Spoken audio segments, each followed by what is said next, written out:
Hi hello నమస్తే welcome to our channel Ragadeepthi allrounder. నేను మీ రాగదీప్తి.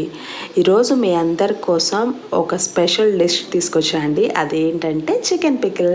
నేనైతే ఫస్ట్ టైం ట్రై చేశాను. ఎలా ఉంటుందో టేస్ట్ అనుకున్నాను, కానీ చాలా టేస్టీగా వచ్చింది. చాలా బాగుంది. వేడి వేడి అన్నంలోకి చికెన్ పికిల్ కలుపుకొని తింటే సూపర్గా ఉంటుందన్నమాట. సో హాస్టల్లో ఉండే పిల్లలకు కూడా ఇలా చికెన్ పచ్చడి చేసి పెట్టి వాళ్ళకి ఇచ్చామంటే ఇలా అన్నంలోకి వైట్ రైస్లో కలుపుకొని తింటే వాళ్ళకి చికెన్ తిన్న ఫీలింగ్ బాగుంటుంది. సో ఇంటి ఫుడ్ మిస్ అవుతుంటారు కదా, సో అలాంటి వాళ్ళ కోసం ఇలా చేసి పెట్టండి. సూపర్ టేస్టీ అండ్ యమ్మీగా ఉంటుంది. చూస్తుంటేనే నోరు ఊరిపోతుంది కదా. నేను మీకు వాయిస్ ఓవర్ ఇస్తున్నప్పుడే నాకు నోట్లో నీళ్ళు ఊడుతున్నాయి. సో ఇలా టేస్టీ అయిన చికెన్ పచ్చడి ఎలా తయారు చేసుకోవాలో చూద్దాం. ముందుగా ఛానల్ సబ్స్క్రైబ్ చేసుకుని వాళ్ళు ఉంటే, ఫస్ట్ టైం చూస్తున్న వాళ్ళు ఉంటే ప్లీజ్ సబ్స్క్రైబ్ చేసుకొని నన్ను సపోర్ట్ చేయండి. మీకు కావాల్సినంత చికెన్ తీసుకోండి. దాన్ని బాగా వాష్ చేసి 2-3 టైమ్స్ తర్వాత ఇలా చిన్న చిన్న పీసెస్గా కట్ చేసుకోండి. చిన్న చిన్న పీసెస్గా ఉంటేనే మన చికెన్ పికిల్ చాలా బాగుంటుంది. అండ్ ఒక గిన్నెలో నీళ్లు తీసుకొని పెట్టుకోండి.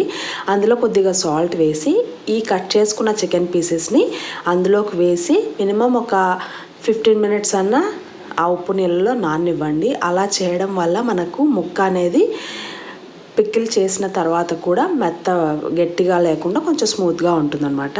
అండ్ నేను ఇక్కడ బోన్లెస్ ఏం తీసుకోలేదండి, విత్ బోన్స్తోనే తీసుకున్నా. మీ ఇష్టం, ఒకవేళ బోన్లెస్ కావాలన్నా తీసుకోండి. అండ్ ఇప్పుడు దీనికి కావాల్సిన మసాలా ప్రిపేర్ చేస్తాం. కొన్ని ఆవాలు, జీలకర్ర, కొన్ని మిరియాలు, మెంతులు, ఇవి మనం డ్రై రోస్ట్ చేసుకోవాలి.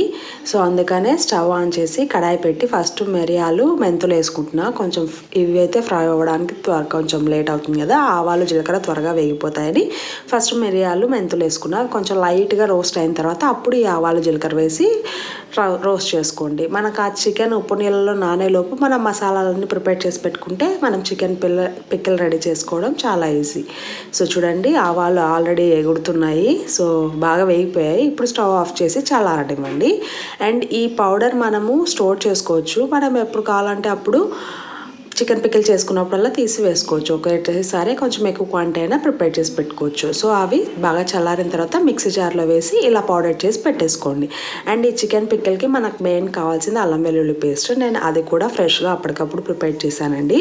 సో అందుకనే అల్లం వెల్లుల్లి సమానం తీసుకొని మిక్సీ జార్లో వేసుకొని దాన్ని పేస్ట్ చేసి ప్రిపేర్ చేసుకోండి. ఏ కర్రీస్లోకైనా, ఏ పికిల్స్లో, దేంట్లోకైనా మనం అల్లం వెల్లుల్లి పేస్ట్ అప్పటికప్పుడు వేస్ట్ చేస్తేనే టేస్ట్ ఉంటుంది. పూర్వకాలం మసాలాలు అప్పుడప్పుడు దంచేస్తారు కాబట్టి అండి ఆ రుచి వేరే ఉంటుంది.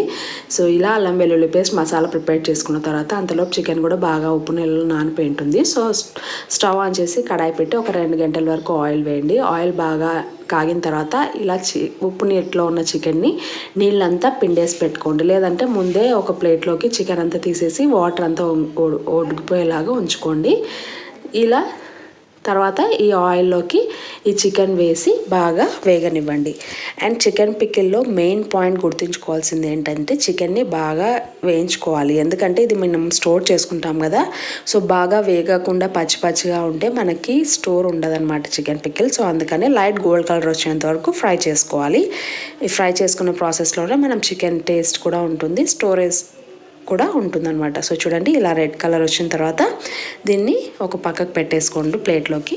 అండ్ సేమ్ అదే ఆయిల్లోకి ఇందాక మనం ఫ్రెష్గా పట్టుకున్న అల్లం వెల్లుల్లి పేస్ట్ కూడా ఒక 2 టేబుల్ స్పూన్స్ వేసి ఆ అల్లం వెల్లుల్లి పేస్ట్ పచ్చివాసన పోయేంత వరకు ఫ్రై చేసి ఇందాక తీసి పెట్టుకున్న చికెన్ ఉంది కదా, అది మళ్ళా వేసి చికెన్కి అల్లం వెల్లుల్లి పేస్ట్ బాగా పట్టేంత వరకు ఫ్రై చేయండి. చికెన్ వేగిన తర్వాత దాంట్లో అల్లం వెల్లుల్లి పేస్ట్ వేసామంటే చికెన్ ఎక్కువ రోస్ట్ అయిపోతుంది. సో అంత డార్క్ కలర్ మనకు రాకూడదు అనమాట. సో అందుకనే కొంచెం చికెన్ వేగిన తర్వాత స్టవ్ తీసేసేసి మళ్ళీ అల్లం వెల్లుల్లి పేస్ట్ వేసి తర్వాత ఫ్రై చేసుకున్న చికెన్ పీసెస్ వేసుకోవాలన్నమాట. అప్పుడు మనకు చికెన్ అనేది పర్ఫెక్ట్గా వస్తుంది. అండ్ ఇప్పుడు స్టవ్ ఆఫ్ చేసేసి ఈ చికెన్కి సరిపడా సాల్ట్, కారం పొడి అండ్ ఇందాక ప్రిపేర్ చేసుకున్న మసాలా, కొద్దిగా గరం మసాలా వేసి బాగా ఫ్రై చేయండి. స్టవ్ ఆన్ చేసి మాత్రం ఏ పని చేయకండి, ఎందుకంటే ఈ స్పైసెస్ అన్నీ మాడిపోతాయి. సో అందుకని స్టవ్ ఆఫ్ చేసేసిన తర్వాత ఈ స్పైసెస్ అని యాడ్ చేసుకోండి. మనం సాల్ట్ చూసేసుకోండి, ఎందుకంటే ఆల్రెడీ చికెన్ ఉప్పు నీటిలో నానబెట్టాం కదా, సో అందుకనే చూసేసుకోండి. అండ్ మోస్ట్లీ సాల్ట్ రాళ్ళుప్పుని గ్రైండ్ చేసేసుకుంటే బాగుంటుంది. సో తర్వాత ఇప్పుడు లాస్ట్కి ఫైనల్గా ఒకసారి ఉప్పు కారం చూసుకోండి. ఒకవేళ ఏదైనా అడ్జస్ట్ చేసుకోవాలంటే వేసుకోండి. తర్వాత దీన్ని బాగా పూర్తిగా చల్లారనివ్వండి. ఇలా చూడండి, వేలు పెడితే మనకు కాలకుండా ఉండాలి. అప్పుడు మనం ఇందులోకి నిమ్మరసం వేసుకోవాలి. నేను ఒక హాఫ్ నిమ్మరసం వేసాను. మీ పులుపుని బట్టి వేసుకోండి. తర్వాత దీన్ని బాగా మిక్స్ చేసి అట్లీస్ట్ 1 డే అన్న ఊరనివ్వండి. ఊరిన తర్వాతనే ఇది టేస్టీగా ఉంటుంది. చూడండి, ఎమ్మి అయినా మన చికెన్ పికిల్ రెడీ అయిపోయింది. ఇలా చేసి పెట్టుకుంటే మనకి ఎన్ని రోజులైనా స్టోర్ రూమ్గా ఉంటుంది. మీకు ఈ వీడియో నచ్చినట్టయితే please like, share and subscribe to my channel Ragadeepthi allrounder. Thank you so much for watching this video.